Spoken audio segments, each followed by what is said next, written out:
Hello, everyone, and welcome to this edition of Branson Author Talks. We are so fortunate to have join us today, David Kudler. I'm Charlotte King Mills. I am the Branson School Librarian and Digital Literacy Specialist. And it's a pleasure to chat with David today, and we will have an opportunity for you to ask questions of David as well. I want to introduce who David Kudler is. He currently runs a small publishing company, Still Point Digital Press. For over 20 years, he oversaw the publications program for the Joseph Campbell Foundation, and he has edited 3 volumes of Campbell's unpublished writing and lectures and oversaw editions of 12 additional titles, including the 3rd edition of his seminal Hero with 1,000 Faces. In June of 2016, David did a little bit of a pivot that I applaud because it is what brought him here to chat with us today. He released Risuko, which we have a copy of here in the library, and there's a few right behind him. And Risuko is a young adult historical adventure novel that's set in Japan during the Civil War era. And we'll be chatting with him about that today, as well as Bright Eyes, the 2nd book in the Seasons of the Sword series, which was released in May of 2022. David also happens to be the fantastic spouse of our amazing Maura Vaughn, who we love, the director of our theater program here, and Maura connected me with David, so I am very thankful for that. Welcome, David. It's a pleasure to be here. I am also the parent of 2 alumnae, so I feel a lot of connection to the school and to the alumni program as well. So thanks pleasure so to be here, and also to the library, which is always it's wonderful to see, that wonderful space represented there. Yeah. My very first question for you, David, is what was your inspiration to write this novel? That is a really good question. So there are 2 inspirations, basically. One was an article that I read. My daughters were subscribed to a magazine called New Moon, and one of the articles, when they were littler, was about a woman in Japan during the Civil War period named Mochizuki Chiyome. And she was a war widow, and she basically started a school training young orphan women to become noichi, which were spies, bodyguards, and assassins. And this article, which was, really fun, had pictures of the weapons that they used, secret, fans that had little retractable blades, that sort of thing. And I was fascinated by this, fascinated that a society as gender stereotyped as Japan had produced women who broke that mold. And I just found, her story fascinating. So I thought, oh my gosh, I want to read the book. I want to read a book about this because this sounds really cool. And I went out and I looked, and nothing on Amazon, nothing in the libraries, nothing, stuff about her, but just little bits. And so I decided to write it. That was one. The other inspiration, Julia, class of 2016, loved to climb as a kid. Now I'm afraid of heights. And there's a whole story of that. But when she was younger, she and a friend were hanging out at a playground, and the mom and I were there too. And Julia, she's in kindergarten, preschool. And the mom and I got very involved in a very serious conversation, and suddenly looked around, no kids. And we're like, where are they? And we heard giggles. And they were up at the top of a tree. And I, having a very, what Terry Pratchett calls deep respect for depths, looked up and sort of very calmly said, "Wow, guys, great. Could you please come down right now?" And they did.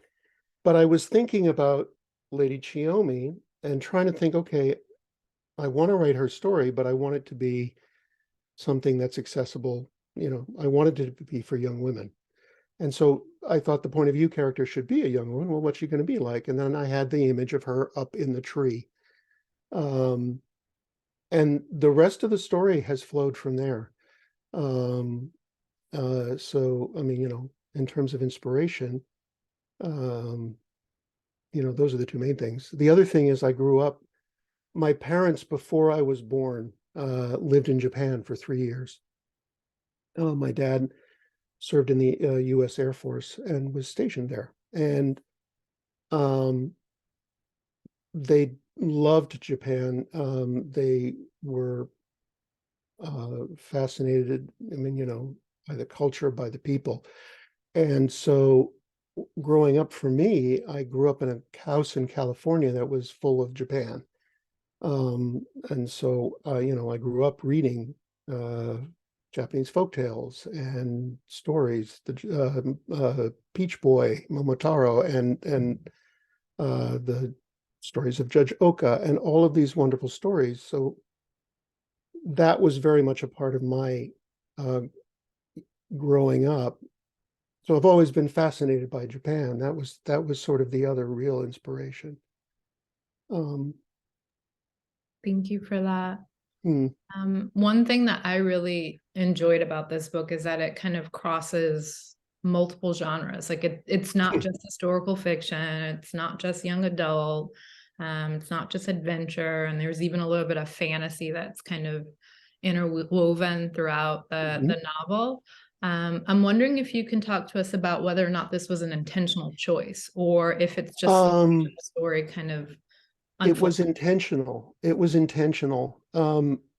I think I didn't mean for it to quite, I mean, you as a publisher, I think about book categories and library shelves a lot. And these books kind of could be placed in a lot of different places, so I didn't mean for it to be quite so uh, multi-category, but I did when I was writing the books, when I was writing the first book, was thinking about the historical fiction that my daughters read a lot. And one of the things that I noticed about it was that it was largely a little dry, big on the history, not so big on the fiction. And I thought that was a real shame. I mean, some of the best ones, The Witch of Blackbird Pond and um, uh, Catherine Called Birdie. And I mean, there's all kinds of wonderful young adult and middle grade historical fiction that's really very good. But most of it felt like trying to hit the curriculum stuff first. And I thought that's a shame. There's no reason that a historical novel can't be as exciting as and fun as fantasy fiction. My daughters loved Tamara Pierce and J.K. Rowling and um, Owen Colfer and all of these wonderful fantasy novels. And so as I was approaching writing Risuko and the rest of the series, I thought, well, Japan at the time of these books was about as epic as you can get. There was a civil war that had been going on for 130 years. It was full of all kinds of machinations, wars, battles, betrayals, people switching sides constantly. It was like Game of Thrones before Game of Thrones.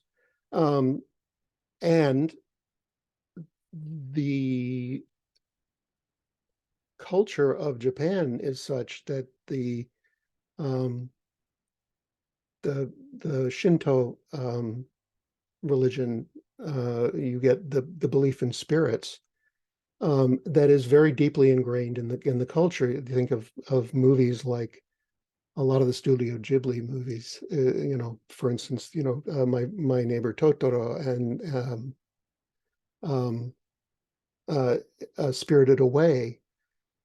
There's a sense of the spiritual world being very close to the physical world. And so you combine those two things, and essentially it allowed me to write historical fiction as if it were Harry Potter. And that was what I was going for. So, it, it gives me a chance to, keep it as fresh and exciting, I hope, as those kinds of books that my daughters at least loved. And that's what I was, so there's a lot of crossover. I mean, there's military fiction, there's um, espionage thriller. The second book in particular is a murder mystery. You end up, with not one but two murders that happen, and Risuko ends up having to solve them. Hoping I'm not spoiling too much there, but that I found actually allows me to play around with a lot of different themes and allow the character to, grow in different ways. And since young adult fiction is all about the growth of the central characters, I thought that was a fun way to approach that. Yeah, absolutely. History is it can be a very interesting kind of thing, and it's definitely full of adventure. And so Yeah. that's a great hook to tie in and to get your readers engaged. And to make it as personal as possible, because history is huge. Yeah. And we often think in terms of battles and um uh you know uh the big, who got married, who died, who had children, the big historical figures. But Mhm. the fact of the matter is that history is lived by all strata of society. That's right. And one of the nice things about the character of Risuko is she's able to traverse the full spectrum of the society of the time, um, because of who she is Hmm. and because of what happens to her. And so, I'm hoping to keep it as much of a personal story as possible about her and her growth and her family and her friends, Hmm. but also tying in all of that big, historical stuff. Yeah, it's clear to me that you did an incredible amount of research in looking at this, and obviously took some creative license where you needed to. Of course. But I'm wondering if you can tell us a bit about what other women warriors throughout history that you drew inspiration from. It's a really uh, fascinating question. Maura and I have on our to be watched list uh,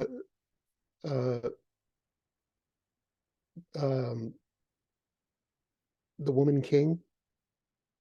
We have not yet watched it. We are in the middle of watching, actually, Wakanda Forever. um, I I was just talking with an associate from the Joseph Campbell Foundation about the fact that there's a long history of story and myth about women warriors. And it's a very complex history. Sometimes they're viewed positively, mostly they're not. But the Amazons, for instance, were always the great, antagonists to the great heroes, um, and inevitably had to be defeated in order for the hero to, be victorious. Sometimes they ended up marrying the Amazon.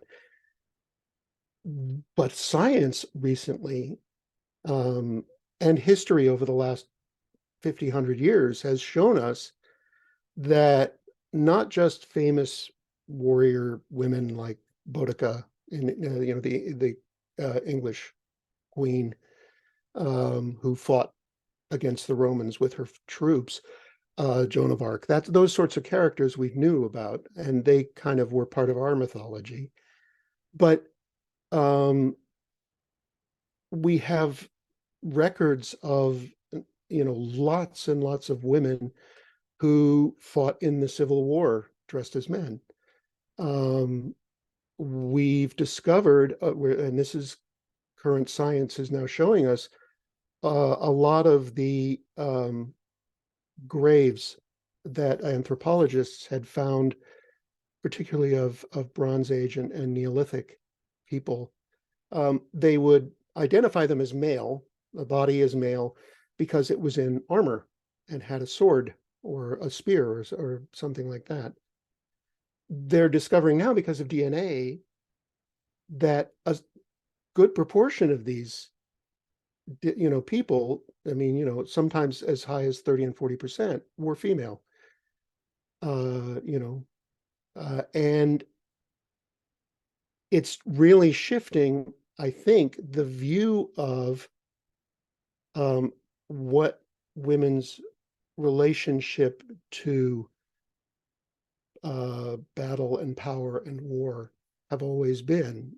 It's easy to see it through sort of a Victorian 20th century lens, because I'm old enough that, I was raised in the 20th century, and as much as feminism and women's liberation was very much a part of my youth, we still had, I was raised in a culture that viewed women as, well, they're not soldiers. And given the fact that, and this was one of the things that attracted me to Lady Chiyomi's story, given the fact that, especially in a situation like the Japanese Civil War period, where the whole country was in turmoil for over a century, and there wasn't a family, a province that wasn't deeply affected by what was happening in the country.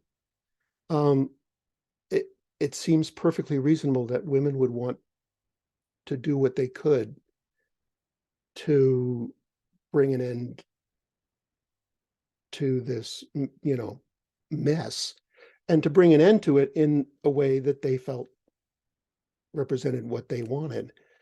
And so that's what Lady Chiyomi was doing. She was her husband had been a general for one of the great figures of this period, Takeda Shingen. And so what she did was she was training her girls to basically be a secret army, an invisible army for Takeda Shingen, so that he could take control of Japan and end the war. And so that's that's the historic background for what's going on. You brought up a lot of really interesting points about kind of women throughout history needing to even dress in male garb in order to fight, and kind of there was this transference that was going on, right? Like almost pretend, right? In order Very to much so, yeah. be seen or taken seriously. And it's interesting to me that this novel is so different and takes part in a time period that clearly you did not live through, right? So you're writing in many ways outside of your own social identity, your own social lens. Very much so, yeah. Yeah, it tells the story of a young Japanese woman. And that can carry a lot of responsibility. Can you talk to us through what that experience was like for you? I was very conscious. I mean, I think I said this to you when we first talked. When I started writing the first book, I was very conscious of the fact that I was writing. I mean, I'm a middle-aged Jewish guy who's afraid of heights, living in the 21st century. And here I was writing about, and from the point of view, it's a first-person narrative, so it's her point of view.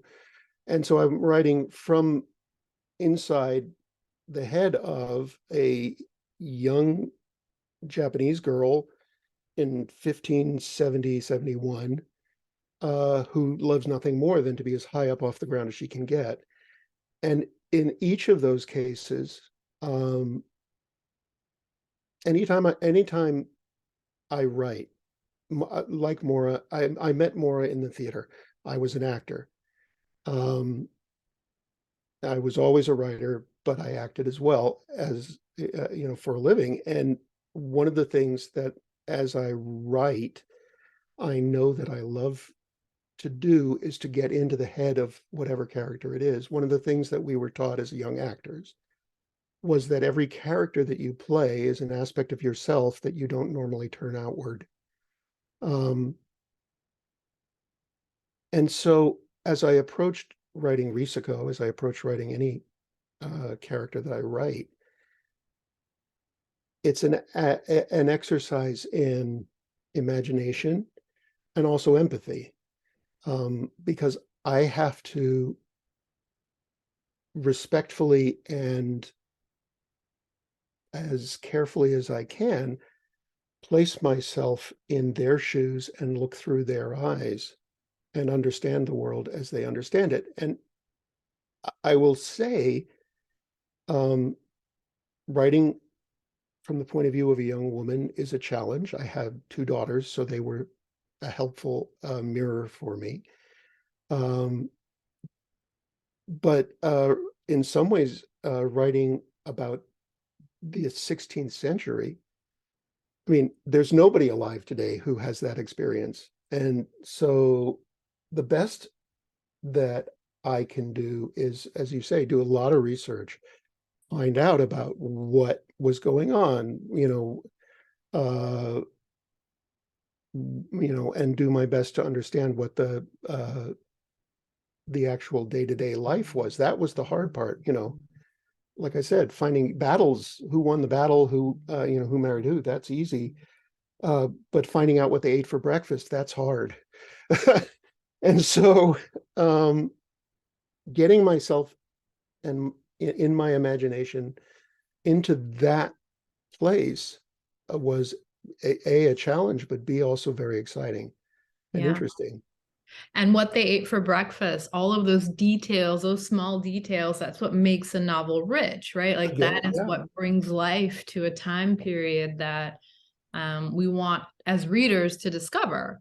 Yep. Um, I really appreciate what you said about kind of acting and how that helped you with not only developing your imagination, but empathy skills. And I'm Yeah. wondering if you can talk a little bit more about your various creative endeavors and how they inform each other and how it may support your writing. Well, I mean, I am an actor. I I narrate a lot of audiobooks. So, that's most of my performance right now. But I also, design print and ebooks and create covers. And what I find, and I love to write. I've always loved to write. Been a storyteller since I was old enough to hold a pencil. And what I find is that there's a wonderful interaction between the imagination, which is there, and then the learned skills, the technical skills, which in a lot of ways then inform the imagination and give it shape. Does that make sense? Okay. So, I mean, when I was a kid, I loved to write sonnets. They were terrible. But what I loved about them was that they weren't easy, right? They had a shape that you had to follow. They had a rhythm that you had to follow. They had a rhyme scheme you had to follow. And there was a sort of rhetorical, progression to it that you needed to sort of respect. And I loved kind of playing with that jigsaw puzzle. And the same thing is true with acting. The show that Maura's directing right now, The Imaginary Indolent, I'm working with some of the kids on stage combat. And one of the things that I love about stage combat, it's a little dangerous and you have to be very careful and respectful, but it's the same thing. You have to think about, how can I make this exciting and fun and interesting, and at the same time keep it safe. And so in writing, a novel is about as close to an open field for the imagination as you can get. You can write a novel however you want. James Joyce kind of took all the guardrails off for us, right? And, the last 100 years have shown us that there are lots and lots of ways to write wonderful books. And so for me, then the challenge becomes, how do you find the shape and tell a story in a way that is going to connect with a particular audience? And that, in my case, is young people. So, it's a wonderful kind of a tightrope walk to go between just, all of the interesting things that I could talk about, and making sure that it, is told in a way that connects with people and is interesting and exciting. Yeah, thank you. We only have a few minutes left, and I want to give our guests who've joined us an opportunity to ask questions. So if you have any questions, please add them to the chat, and I will pass them on to David. While I'm waiting for that, I have one more question for you that I hope you can answer. I always ask authors this because I think each author has a different thing that they're hoping their readers take away from their work. So can you share with us the one thing that you'd love your readers to take away from this novel?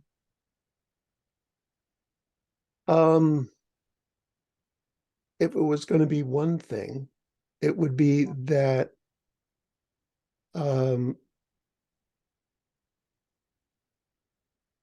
people are capable of amazing, remarkable things, regardless of how they look and what their role may be in a particular place and time. And that's kind of an exciting story to be able to tell. And it was kind of what, again, Lady Chiyomi and her, school for kunoichi, that was knowing that Japan had been very gender stereotyped, remained so until very recently.